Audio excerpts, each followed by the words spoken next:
So after days of me thinking, why on earth hasn't Boots v Vergil Ortiz been booked? Why hasn't the song contract been signed? Why hasn't a date been confirmed? And why isn't this fight happening? It's now been announced that Vergil Ortiz is apparently suing Golden Boy to get out of his promotional contract, saying that he clearly feels that his manager is able to negotiate a better deal and wants to sort of cut out the middleman and become a free agent from Oscar De La Hoya. This is the lawyer that's going to be doing it is the lawyer that got Canelo out of Golden Boy's contract. So he's well versed with this type of contract law and has had a big success under his resume as well. So it really does speak to maybe how bad Oscar is as a promoter. This guy has not been able to keep a major star ever. Like all of the biggest stars he's built up, and granted, I don't know how these relationships end with Oscar, but you got to give Oscar some props because he helped build Canelo, he helped build Ryan Garcia, he helped build Vergil Ortiz to this point, and it feels like, and once these guys feel like they've outgrown him and used Oscar for what they needed to use Oscar for, they want to go solo, and I guess it is boxing is a business and. It is what it is, and they're saying maybe Oscar's not getting him the big fights. He wants too much money for himself. I don't know. I don't know. Maybe he's greedy. I don't know. But he's looking at it, these are guys who he helped build from the start, which he did. He helped build Canelo from the start. Same with Ryan Garcia from his pro debut, from not pro debut necessarily, but early on as a pro. Same with, what's his name, who we're talking about now? Vergil Ortiz. Again, from early on in his pro, signed with Golden Boy, and it helped build him to the point where they are now. So it does leave a bit of a bad taste in my mouth, but I don't know behind closed doors. I'm from the outside looking in. I've got my own perspective, I've got my own opinions, but only those guys know the truth. Only Vergil Ortiz and Oscar know what really went down in those conversations, know what offers have been accepted and rejected, what offers have been reviewed, what have been, do you know what I mean? All those things. Only those guys will know that. So, but Vergil Ortiz clearly feels that he would be in a better position to be away from Golden Boy, which again does speak to maybe how bad Oscar De La Hoya is potentially as a promoter. But we'll see. If Vergil Ortiz is able to get out of this deal, then maybe we can expect that Boots fight to get made. But these sorts of contractual and legal disputes, they take a long time to resolve. So, do you know what I mean? If he's in court in and out for the next year, 18 months, this is all time when the fight cannot take place.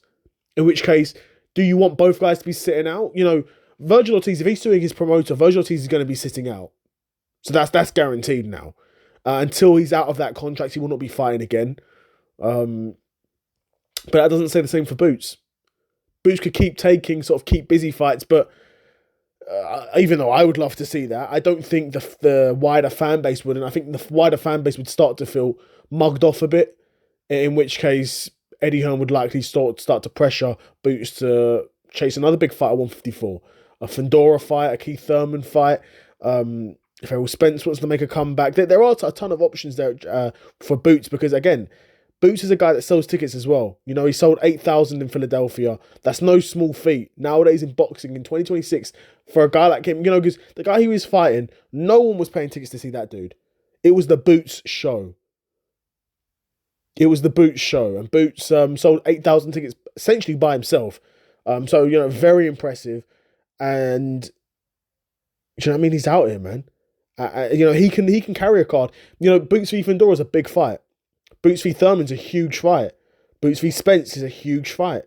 Even though Thurman and Spence are past their primes, you're telling me Keith Thurman wouldn't take that fight if Thurman v Fundora doesn't happen. And they go down different routes. You're telling me if Boots got offered Thurman wouldn't take that fight. Thurman would take that fight if the money was right. And Thurman's a guy who will sell the fight. Thurman's a guy, in my opinion, who's not a guy who will shift tons of tickets, but he's a guy, if you can get the promotional machine behind him, you get him in press conferences, you get him in the media, he will sell a fight. Do you know what I mean? He'll get more attention on that fight. And you've got Boots already who can sell the physical tickets. Bro, I should be a promoter, bro. Matchmaking needs to give me a job. I'm out here booking these fights. It's interesting, but back to Vergil Ortiz. Of course, Vergil Ortiz is an undefeated world champion or interim world champion in his own right. Of course, started his career at welterweight, was running through competition there. Now fought at 154. Moved up to 154, running through some competition there. Had tough fights against the likes of Madrimov. Madrimov was winning that fight early on, but Ortiz locked in on the back end, was able to pick up the decision there. But yeah, it's messy stuff. It's always messy when a fighter is suing their promoter. It's always messy when a fighter's trying to get out of a contract. Because, of course, the contract is there to help to protect the promoter.